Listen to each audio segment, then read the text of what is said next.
go from the gun control part of it and the violence part of it to the race part.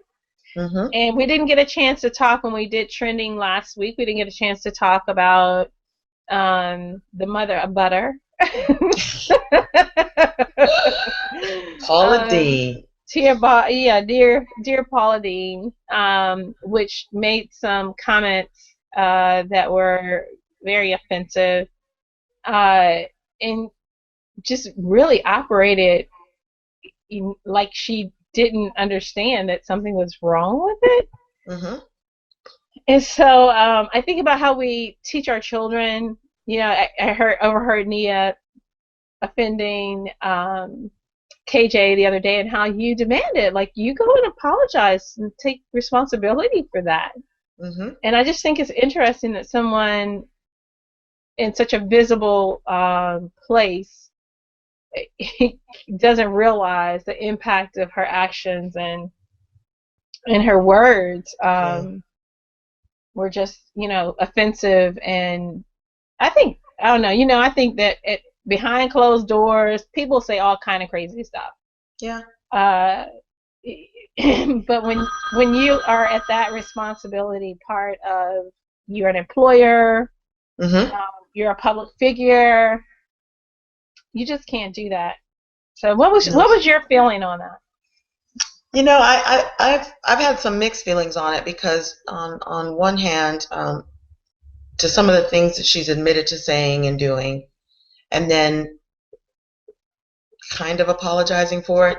I didn't really appreciate the apology, nor did I feel it was genuine. Mm-hmm. And so these are for the things that she's admitted to. Mm-hmm. I've kind of kept, my judgments on some of the things that are alleged, and trying to wait for all the facts to come out before really knowing if some of those things happen. Because some of the things that she's being alleged of are pretty harsh. But even in today's time, to say that, some of the black employees had to come through a back door that the white employees didn't have to come through, and things like that, have not been proven yet, and are even being, not justified by black employees, saying that that's not true. Right. That didn't happen. So, some of the things are definitely allegations that I think we have to wait and see if they come out. But yeah, I agree with you. I think when she was asked, have you ever used the N-word in court, she said, of course, as if that's just normal and everybody says it, and, what's the big deal? And then kind of tried to apologize by the crying and things like that for saying it, and even going as far as saying that she only used it one time when she had a gun to her head, and the guy was getting ready to steal her purse or something, and that's the only time she used it. So I just feel like... did she use it while he had the gun to her head? Or because that wouldn't have been the smartest... That wouldn't have been the smart thing to say when you have a gun to your head. Yeah, so I'm just, did you say it or not? Are you sorry or not? I don't buy it. I don't buy it. Okay, so you know what the real deal is, right? Okay, so let me break it down for you. Okay, break it down. Let me break it down. Come on, devoted moms, are you listening? Devoted moms, listen up. This is the good part. Tell everybody to be quiet. So, when the OJ trial happened, I totally thought they should have called Matlock. He could have solved that case. Right. And we could have been done with it. In this case, because Scandal is on hiatus right now, yes, Olivia Pope is not available. No. And if Paula Deen would call Pope and Associates, this would be handled. Yeah, because her PR did not do well. Because her PR person, oh my God, even if, just go watch Olivia Pope. Yeah. Get some pointers. Watch season 1 and 2 of Scandal. Plug. Invest in, call the real Olivia Pope and say, I have done some crazy crap. I need to get out of this. Can you help me? Yep.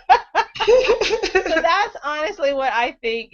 I think there needs to be a spin to it where we all start singing Kumbaya together and we go back to eating butter. Because I do think that, again, we all say things that we won't, we aren't proud of when we're in the company of in our comfort zone. Mm-hmm. I get that part, but that part has a boundary. Mm-hmm. That I think that she overstepped that boundary when it started to come with employees and actions.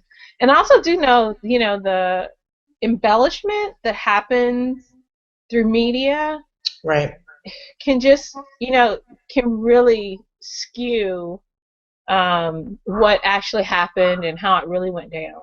exactly. So I am hopeful that, just because she's a major provider for her family, I also thought about, she'd be a perfect addition to the Fox News network. God. They don't have a cooking show yet. She could be there cooking. She could be there. Oh yeah, there's definitely somebody that's going to pick her up. She's been dropped by. If she decides this is the way she wants to go, she and Rush Limbaugh can make crepes together. There you go. Collard greens, sandwiches. Exactly. Again, my life has got enough to handle for me to try to figure out some stuff for that woman. Yeah. At some point you have to go on. Yeah, I agree. So I'm not sure if you saw this, because this happened maybe I think it was on TV last night. Did you see the Adam Sandler story? No. Bless his heart, because I am a closet. Well, I guess not now. Adam Sandler fan. I'm out now. Mm-hmm. I think that his mindless humor is just perfect for when I want to zero out. I think he's right up there with my favorite now is Michelle McCarthy. Mm-hmm. Did you see? You saw Heat, right? Yes, I did. Oh my God. That was the funniest movie. Yeah, that was funny. She's hilarious. I am looking for a babysitter, or a free babysitter, so that I can go back and see that movie again. So Adam Sandler is kind of like one of those, that's where I go to for the mindless stuff.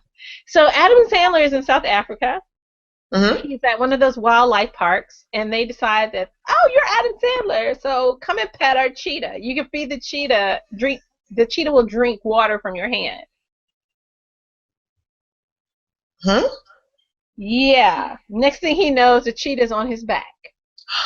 Oh no. He's okay. But my gosh. What he said was, and all right, so check out that. So the owner, grabs the cat off his back or whatever, right? Right. And Adam is like, apparently I wasn't supposed to go that low to the water. Like, how else do you get water out of a stream other than bending down and getting it? But apparently that pissed him off. Oh. So there were these rules that the people didn't tell Adam, and he said he honestly felt like, this is how I'm going out. He said he had no idea or inclination to fight back. He was just like, I'm going like this. I'm going to just let him eat me. This is my story. This is the end of my story. Right. But luckily he came away, basically unharmed, other than, I'm sure a bruised ego and never wanting to see a cheetah in person again. Yeah, and again, I thought, how do you explain being mauled by a cheetah to your kid?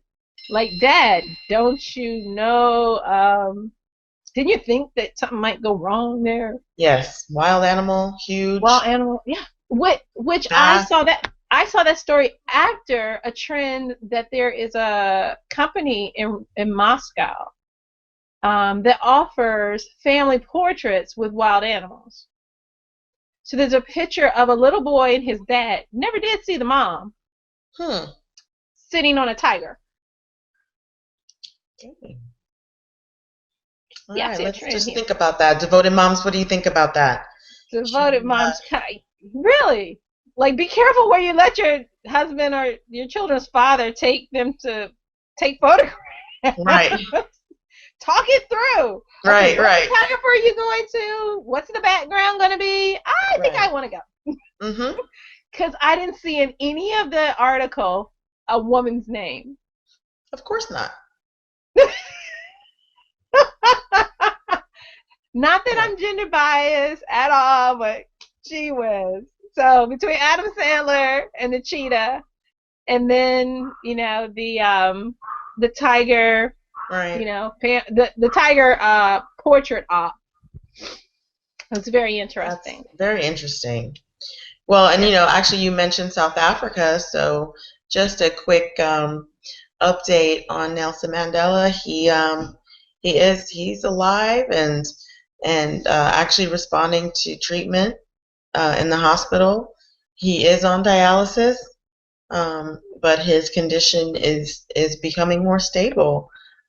So either it's just not his time, or he still has some stuff to do. But he's not ready to go yet. He said it's not his time. So just staying prayerful for his family, and what I know the whole world is kind of watching and looking and wondering how he is. And again, at the end of the day, after all the cameras go, they just have each other. And they have a grandfather and a father and an uncle, and a brother who's very, very ill, and but he's hanging on, and not quite ready to leave this earth yet. So just my thoughts and prayers go out to him, and what a amazing impact he's had on our world. Our world is a better place and a different place because of him. So just prayers go out to him and his family.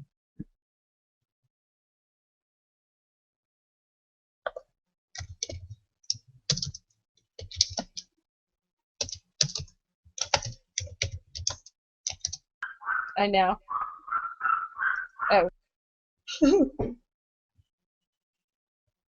Oh, okay. All right. Yeah. So I needed gas the other day, and I stopped at a Shell station. Oh, the Shell station. Yes, we talked about that.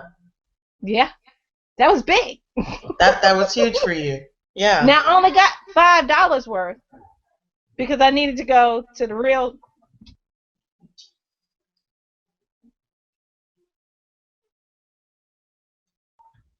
I'm sorry, I've got some people moving around and no problem. Yeah, a little things going on. But I thought about him, and I was like, you know what? I'm gonna go spend my $5 at the Shell station. Then I went to Sam's and filled up. Sorry.